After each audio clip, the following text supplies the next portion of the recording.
Good morning, students. Today I will discuss your inorganic chapter of HCl, hydrochloric acid. Okay, so let's begin. First of all, we will discuss about the brief history of HCl, how it becomes hydrochloric acid. Afterwards, I will discuss how we can prepare HCl in lab. Then its physical property, chemical property, and some special experiments which proves its chemical and physical properties. Okay, so let's discuss first. First thing is that first HCl is discovered by Glauber, who prepared the HCl from the rock salt and the concentrated sulfuric acid. Rock salt means that the sodium chloride or the table salt which we use in our daily life. Okay? So he named this HCl as the muriatic acid. Okay?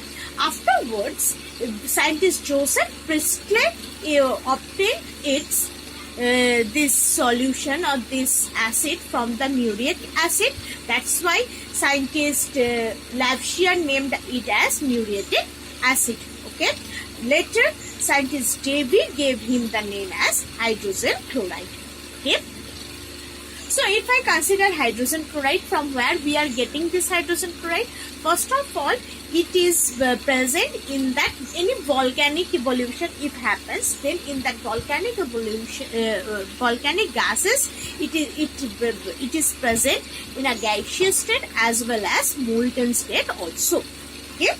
Afterwards, here one thing is there, that is that HCl is a polar covalent.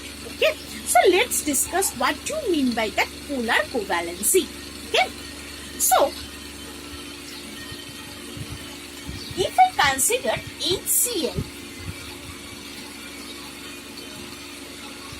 if you break it, so it is H plus and Cl minus, right? From the periodic table concept, all of you know that Cl is nothing but a very electronegative element. Clear? According to the periodic table, if we go from left to right, the electronegativity is being increased, right? So, Cl is more electronegative than H. Okay? So, if the bond is formed, so in the outermost shell of the hydrogen, there is only one electron, and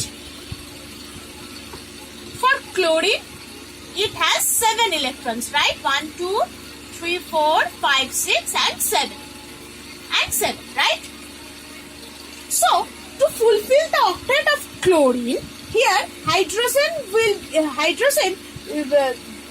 share its electron with chlorine, and for fulfilling the duplet of hydrogen for stability purposes, chlorine will share its one electron with hydrogen. So, this bond is being formed, right? So, we can write it as H single bond Cl. Now, the thing is that polar covalence. What do you mean by polar covalency? The thing is that chlorine is more negative than hydrogen. Clear? Here, chlorine is more negative than hydrogen.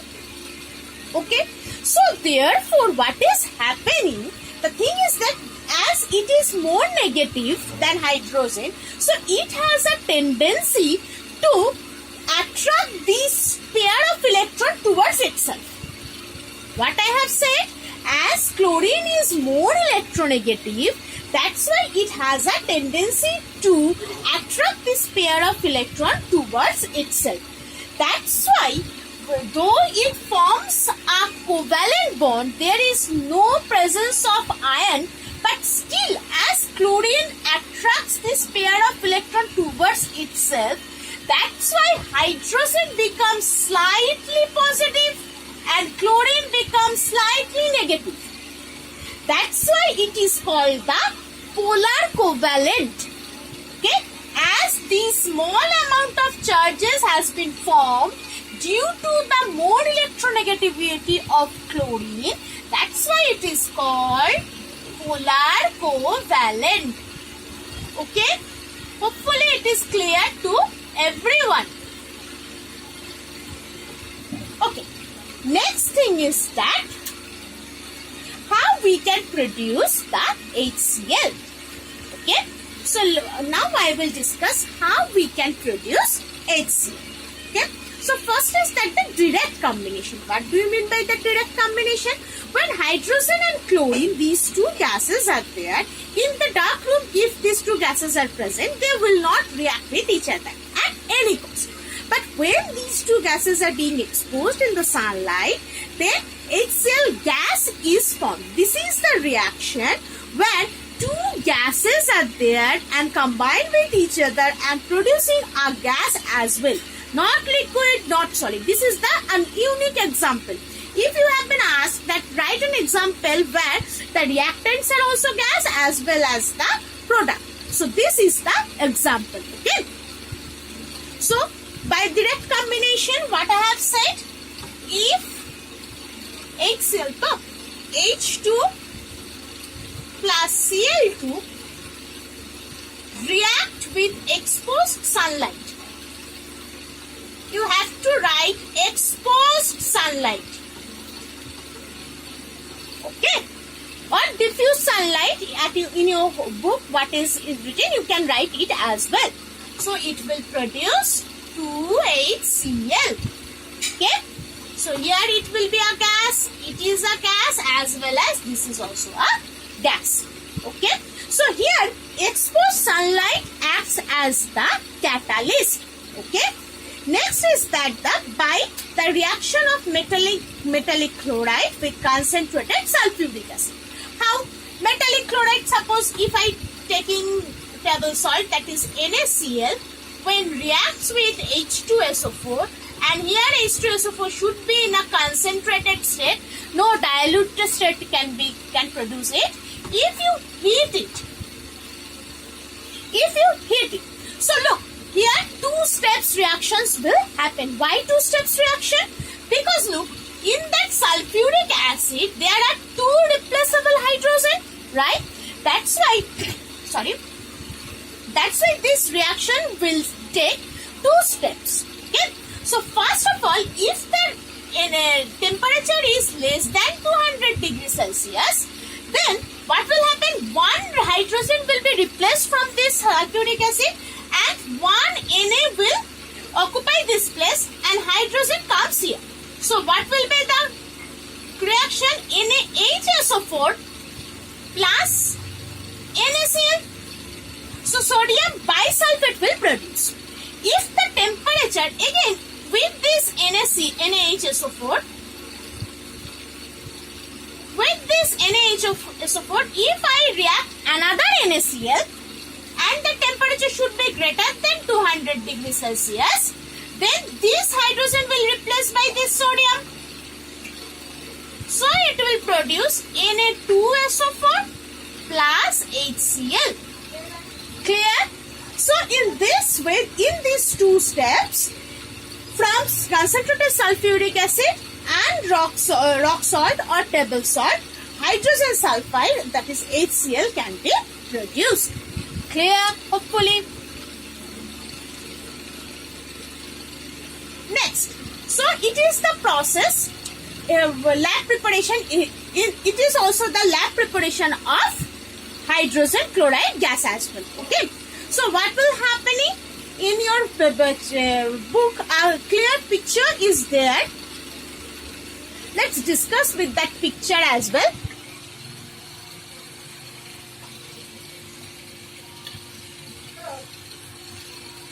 Hopefully it is seen to everyone. So what is happening here? Basically, here it is a bottom flux where solution sodium chloride solution is present. Clear?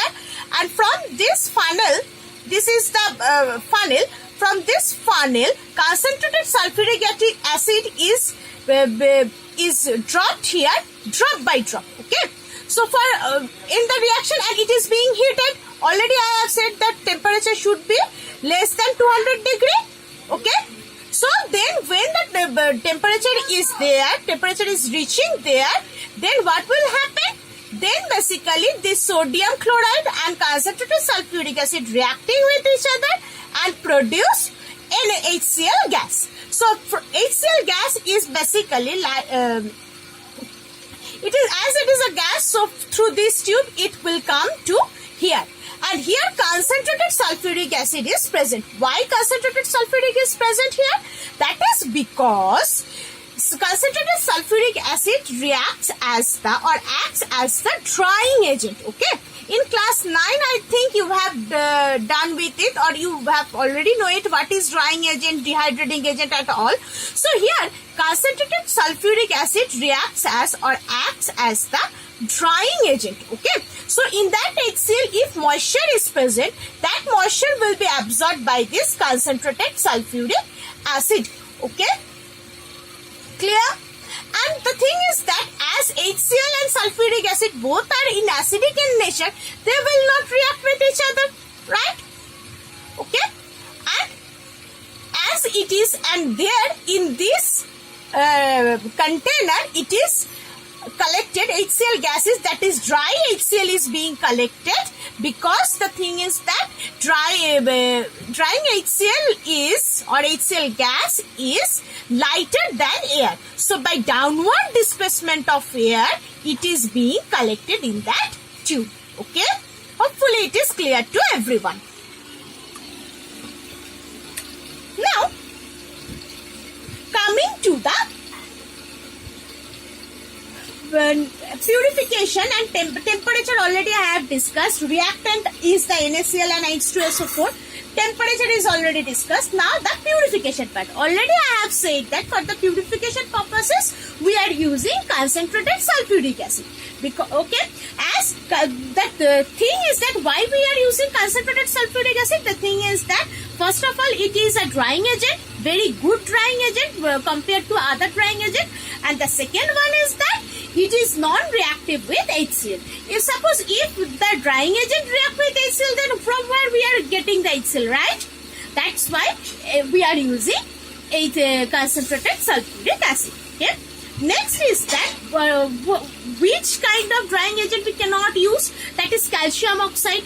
That is phosphorus pentoxide, P2O5, calcium oxide, that is calcium CaO. Why? Because they are reacting with HCl. Now what will be the reactions? The reaction is that suppose if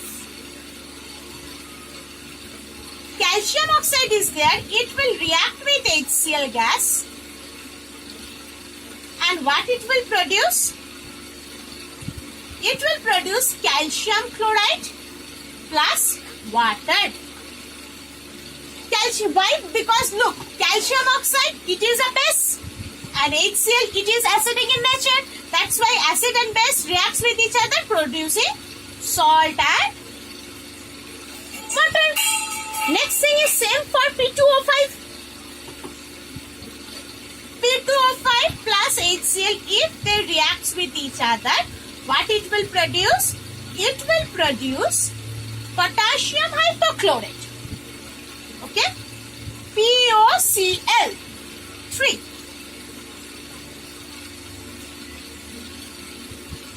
POCl 3 plus phosphoric acid H3PO HPO3. Okay, so that's why phosphorus pentoxide, calcium oxide, whatever the drying agents present there, they cannot produce the they cannot act as the drying agent for the drying purpose of HCl. Clear? Next thing is that collection. Already I have said that HCl gas is very lighter than air. Okay, that's why it is being collected by the upward displacement of air. Next thing is that it cannot be collected by the water because HCl is pretty much or highly soluble in water. That's why HCl cannot be collected by the downward or upward displacement of water. Okay. Next, coming to the physical property of the hydrogen chloride gas. It is first of all, it is a colorless gas. It is a odor is, that is choking odor. It has a choking odor. How you can find the choking odor of this? Suppose bleaching powder. When you scatter bleaching powder, then what kind of after if you sparkling some water in that bleaching powder, you will smell a pungent choking odor. Okay, you can feel that. So whatever the odor you are getting, then by sparkling water on the bleaching powder, whatever the odor you are getting, that is the odor of the hydrogen chloride gas. Because in the bleaching powder, hydrogen chloride, basically it is a hypochlorite compound. So when it reacts with water, it will produce the HCl gas. Okay, that's why you are getting that pungent smell. Okay. Next, it is in sour in taste. Obviously, it has that acidic property. We all know that. That's why it should have the sour taste. Okay. It is pretty much highly soluble in water and it is lighter than the air. Okay. So these are the physical property, and densities, it is 1.28 heavier than the air. Now the vapor density of the HCl is 18.25, right? Now take a small calculation. Vapor density of HCl is 18.25, right? You all know that what is the relation between vapor density and molecular weight? That is vapor density equal to, twice of molecular weight, that should be equal to vapor density. No, this one. Molecular weight equal to twice of vapor density. So what will be the molecular weight of HCl? If you multiply it with 2, it comes 36.25. Right? It is 36.5. Okay? Sorry, not 25, 36.5. So, in general, how you calculate the molecular weight? Let's see. HCl, hydrogen is 1 and chlorine is 35.5. It is also you are getting 36.5. Look, in both cases you are getting the same. So, this relation is valid for HCl as well. Okay? So, molecular weight equal to twice of vapor density. Liquefaction, it is liquefied at the temperature of 10 degrees Celsius at 40 atm atmospheric pressure. Boiling point is minus 83 degrees Celsius. Boiling point is minus 83 degrees Celsius. And the freezing point is minus 113 degrees Celsius. Okay? Clear? Hopefully this is clear to everyone. Now I will discuss about the one experiment, that is, which proves that HCl is highly soluble in water. Okay, so let's discuss what are the apparatus that is required. A bottom flux, round bottom flux. So, a round bottom flux is like will be held like this. Here will be a clamp.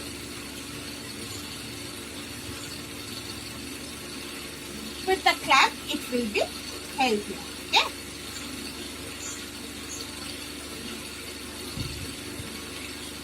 Next, here a dropper is being attached.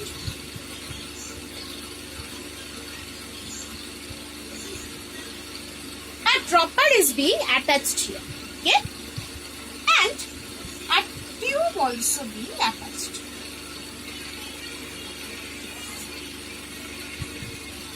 And what is there?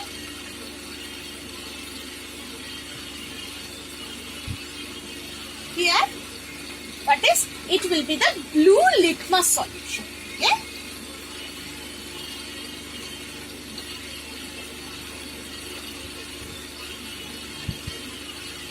Blue litmus solution is present. Okay? And this tube is called the jet tube. Because here a nozzle is there, like this. The opening is like this, okay? That's why it is called the jet tube. So what is happening basically? Procedure is that this dropper contains a water droplet, okay? Here water is there.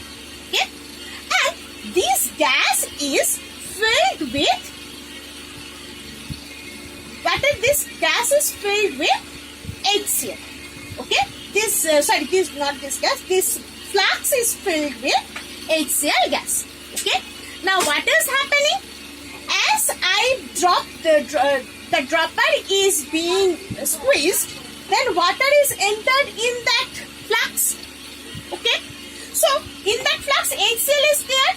As the water is present there, by squeezing that dropper, as the water comes into the flask, then what will happen? The total HCl present in that flask are being absorbed by that water, or that HCl will be dissolved in that water. So what will happen in that flask? In that flask, basically it will becomes a lower pressure. Clear? So that's why, as it is a lower pressure and this jet tube is being connected with that blue litmus solution, so to equilibrium or to normalize the pressure, the water will start to flow from this jet tube and it will emerge as the fountain. Okay? And as HCl is there, HCl is present there, that's why blue litmus turns as red litmus when it comes here. Okay, so this is the total procedure, and it proves that the HCl is very much soluble in water, because as the one droplet of water or 2 or 3 droplets of water is present there, some amount of HCl is being absorbed or being dissolved in that water. That's why the pressure, lower pressure is being created and the solution starts to go upwards. Okay, and more the solution comes, then there is water. That's why more and more HCl is being dissolved in that part, and so the fountain continues. This is called the fountain experiment as well. Okay, so today I have completed this part of your HCl chapter up to the physical property. In the next part, I will continue with the chemical property. Thank you.